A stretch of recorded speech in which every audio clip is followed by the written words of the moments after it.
No, Mr. Chairman, I assure you I am not trying to find a way into the Europa League this season. Lose on purpose? mate, where would you get an idea like that? The comments. Huh, you're reading those. Syngur saman til sigurstrópum áfram Grindavik. Og ég veit, við magnum gerir dag. Hi guys, I'm Aussie Villain and welcome back to Grindavik on the Impossible Dream. It's season 11 episode 5 today and we face Inter Turku in the second leg of the third qualifying round of the Champions League. Hopefully we will have a playoff round first leg today as well. We have a 2-0 lead, though we were at home and against 10 men and we did struggle to break them down. So I'm a little bit nervous about this one. Now, a big thank you for the comments about whether we kind of, not, I don't want to say throw it, but sort of pick a weaker team perhaps to hopefully find ourselves in the Europa League this season rather than the Champions League. Now, there were two comments that absolutely just nailed it, the argument for both sides, and I found myself very much agreeing with both of them.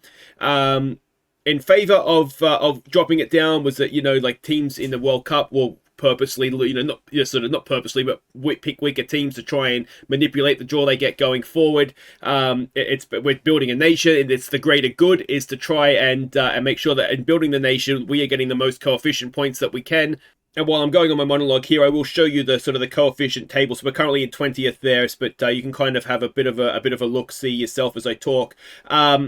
So yeah, that was all very good arguments. But then the counter argument to that is that, you know, we're here to win. We're not, you know, if it's all about improving the reputation, I might as well just go and use the editor and improve the reputation. And I kind of do agree with that as well. So ultimately, I kind of I play to win. I think is basically what I'm trying to what I need to say. And it may well be that we lose, and I wouldn't be disappointed with losing. But I just think we've got to try and win. And I understand the arguments against, like I say, and also, you know, we've got all this money. You know, what is the point of having a 40 million transfer budget when realistically, excuse me, we're not going to be able to sign players for that. And I understand like I say, I understand both sides of it. I really do. I just think we play to win. That's just, I think, my own personal thing. So, and I do think we have a good team this year. But then again, you could counter that and say, yes, we could go a little bit further in the Champions League. But then equally, we could probably win the Europa League if we get going. So, I just don't know. I just don't know what we need to do. But anyway, we might lose anyway, and then we don't have to worry about it. It gets taken care of for us. Now, there's one game to catch you up on since last episode. So we'll go and do that. That was against Vala in the league. So let's see how it went. Kosh cross for Real to give us a late lead.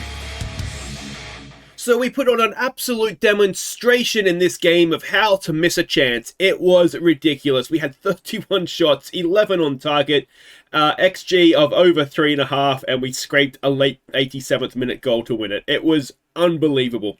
I fully expect, you know, when you're watching the games and you're missing chance after chance after chance after chance, and I fully expected them to score and we'd lose this game. It was just had all the feelings of that sort of a game, but ultimately Real did get the shot on target eventually. And one thing I have noticed about Real is that he is very good at getting into the box late. He's a little bit of a Spanish Frank Lampard, perhaps. So, I mean, his finishing is poor, which maybe doesn't help, but he does have good heading and jumping reach. And I think we're seeing that with the sorts of goals that he scores. He does tend to get his head on the end of things.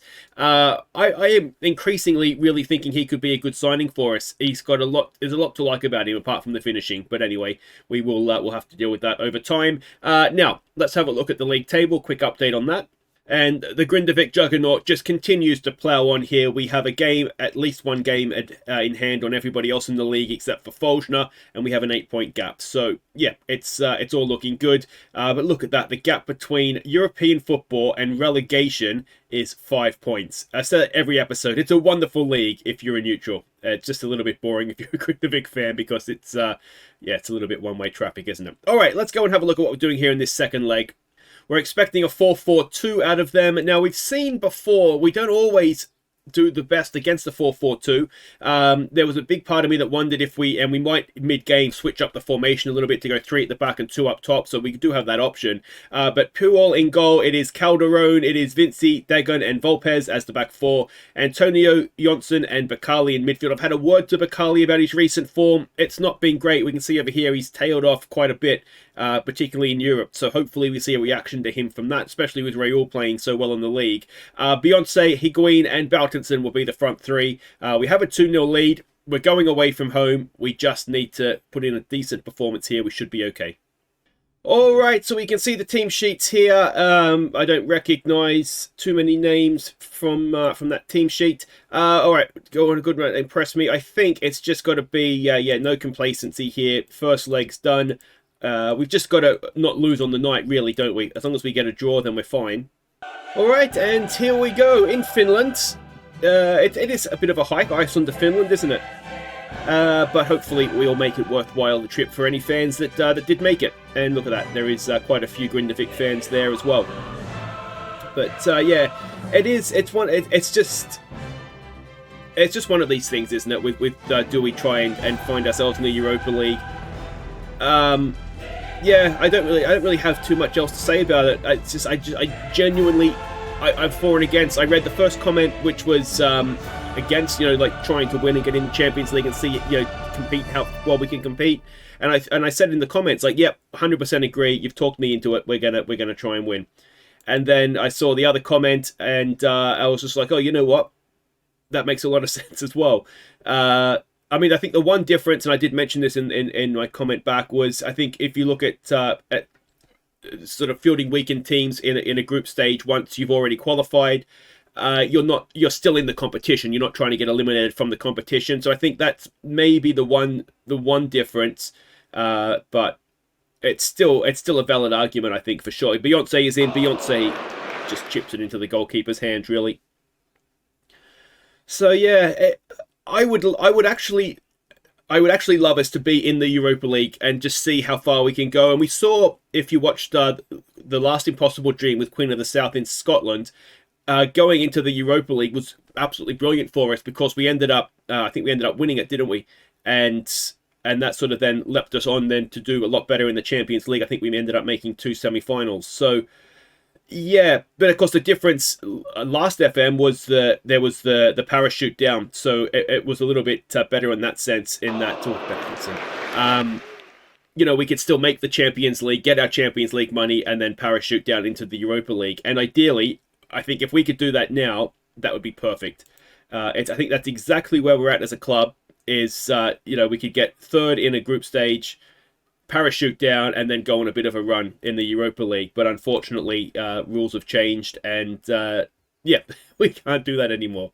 But yeah, we'll see how we go. I think they have done the draw for the next round, and I think it was Basel again who we could get. Now, we played them last year, of course, and beat them fairly comfortably, and I always scout the opposition, obviously, that we're playing to see what sort of players that they have. And Volpez just over the top. We don't always get a proper comprehensive review back of the players, because we sort of get a week's notice basically in qualifying as to who we're playing, and you get sort of a basic scouting up a report after a week. But they do have some very, very good players. So it could well be, don't get complacent here, it could well be that we win this, face Basel, and lose anyway, because there are several of their players, like 4 or 5, that I have made bids to try and sign for us. They don't want to join us, which comes back to the reputation, of course, and that whole argument. Yeah, so we'll see. It may well be that they beat us anyway. But because the other argument too that was made for dropping down into the Europa League, and that is a goal against us. It is 2-1, and well, as I've said before, we might be Europa League bound here anyway. And the goalkeeper has just got fingertips to it, which I think has taken it away from Calderon in the end, and left us in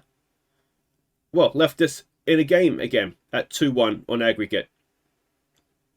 What was I going to say?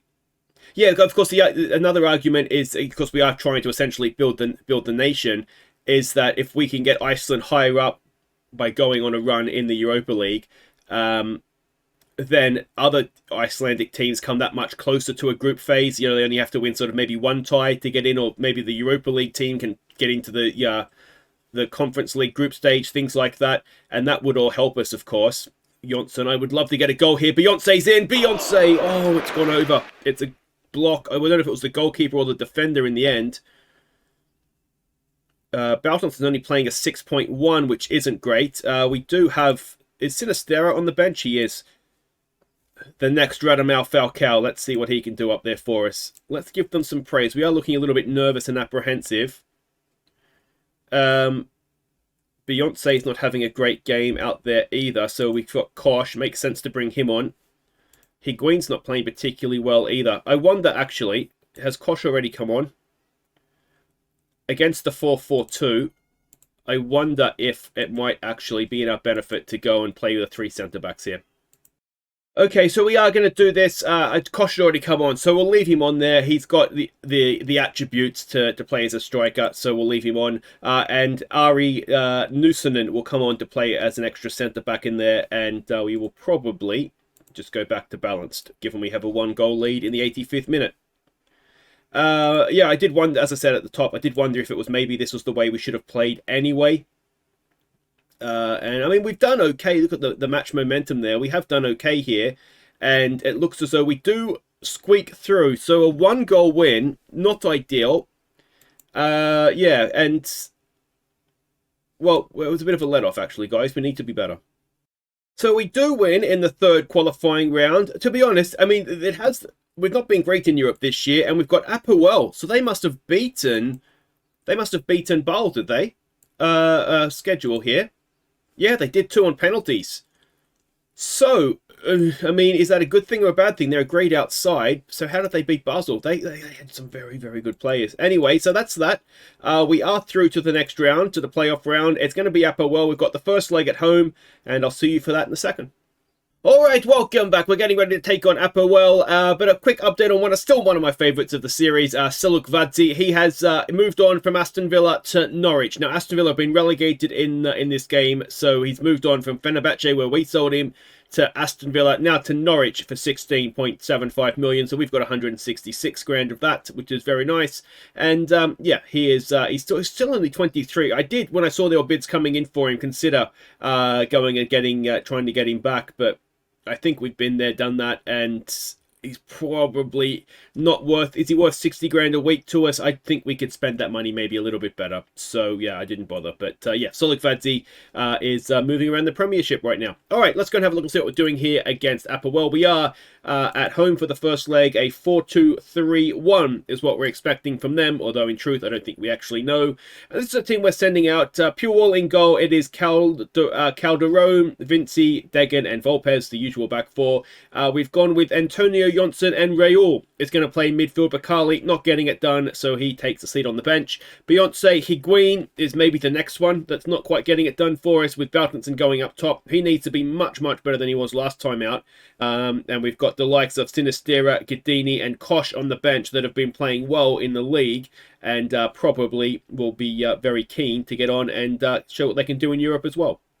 Alright, so we can see the team sheets there. We're not going to recognise any names because, as we saw, they are a grade outside. It was pointed out to me that, what do you say here? Just playing a natural game? Yeah, it was pointed out to me that if we do lose this, everyone's going to think that I've done it on purpose. Hopefully, the team selection will suggest otherwise.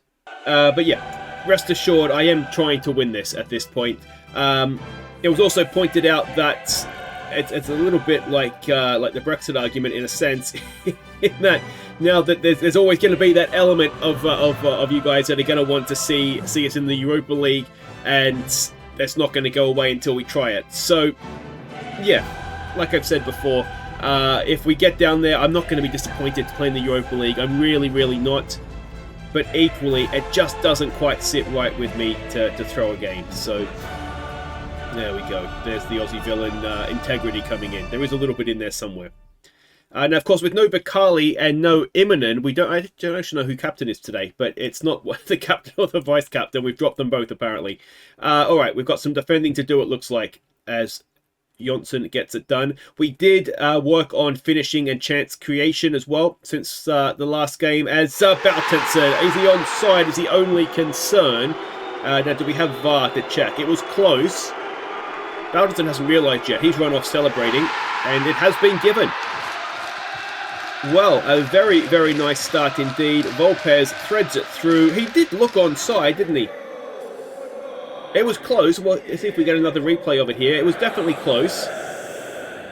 But I did feel he was... Yeah, it's one of those where the defence is going one way, he's going the other. So it's always difficult to tell. And in truth, I mean... Oh, decent effort.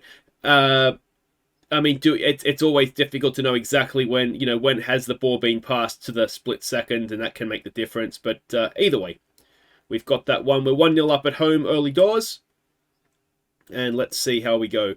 Now, of course, the other thing is that if there is another ball forward for Baltensen, and Baltensen may not have been on in that game against Inter Turku, but he is very much on here. He's got 2 inside 10 minutes, and this is already looking as though we could have perhaps played the gags to try and lose and still would have won.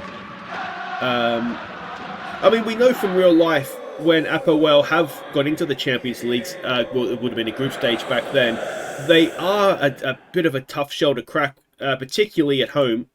I think we remember them all going to... they got to the knockout rounds one year, didn't they? Did they play Real Madrid? I can't remember now. This was back when I was at university, and I used to be able to just go to the pub in Canada and watch it at lunchtime. It's brilliant. A pub in the afternoon watching Champions League football often turned into a late night, I've got to say. Baltensen's gone down, and yeah, I think the Gags would have beaten this mob, if I'm honest. I don't think we could have lost it if we tried. Yeah, makes you wonder how they beat Basel, doesn't it? But anyway, is it Baltensen for the hat-trick? Here he goes, and he buries it. 3-0, 24th minute, and well, there we go. We could even look to do a bit of rotation here as well. Yeah. I think when we get to... I think we can say at this point, the league phase is looking fairly good. We're going to be using Kosh, I think, on this right-hand side. The reason Beyonce's playing out there now is because he's learning the position, and I'm relatively confident in that we can win with him out there. Here we go with Higuain. Pulls it back. Baltensen has 4. And we're only in the 31st minute. And Higuain looks like he might be starting to click as well.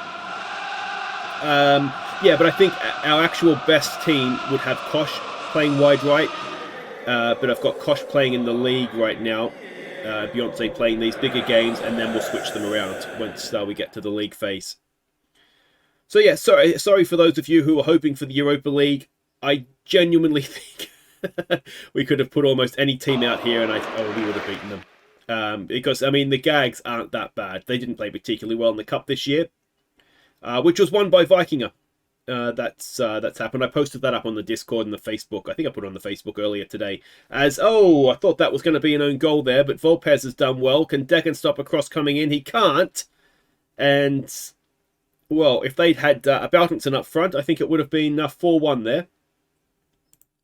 But anyway, that'll be just about half time. We've got about 20 seconds to play. And, well, have they just sort of started to throw caution to the wind here a little bit, I wonder? A couple of late chances there for them in the half. But ultimately, it looks fairly much like we're in complete control of this, doesn't it?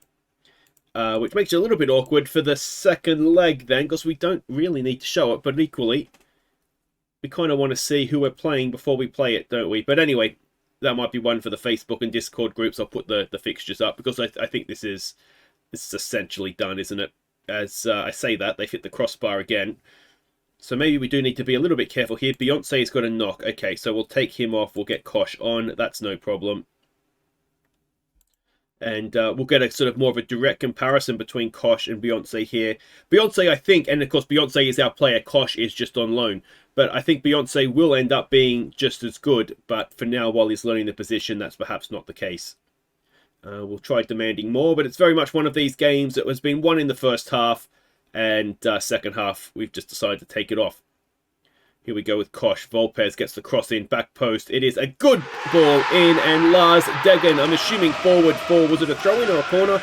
Either way, Degen doesn't lose many in the air. And that is 5-0 in the 89th minute, and that is us into the Champions League proper. So we'll just have to console ourselves with the 12-odd million pounds. Yeah. Hopefully we get a friendly draw. We've sort of been going back, haven't we? We've had a tough draw, a friendly draw, a tough draw. If we can get a friendly draw this year, I do genuinely think this team, and I think that team that finished the game, maybe not Antonio, I think maybe Jonsson goes back in and somebody else plays a little bit further forward. But that's more or less our best team. And I think that would frighten quite a few of the big boys in Europe, if I'm honest. So 5-star Grindavik, we haven't been the most convincing in the Champions League qualifying this season, but are we just going to show up just like an Italian team at a major football tournament? We're just going to peak right at the right time, but let's hope so anyway. Guys, that will do it for today. I hope you've enjoyed it. Sorry if I've monologued a little bit about the dilemma of what we do. As I said, I've really torn. But we will be back to start the Champions League. I'm not sure exactly where it's going to be. It'll be down here somewhere.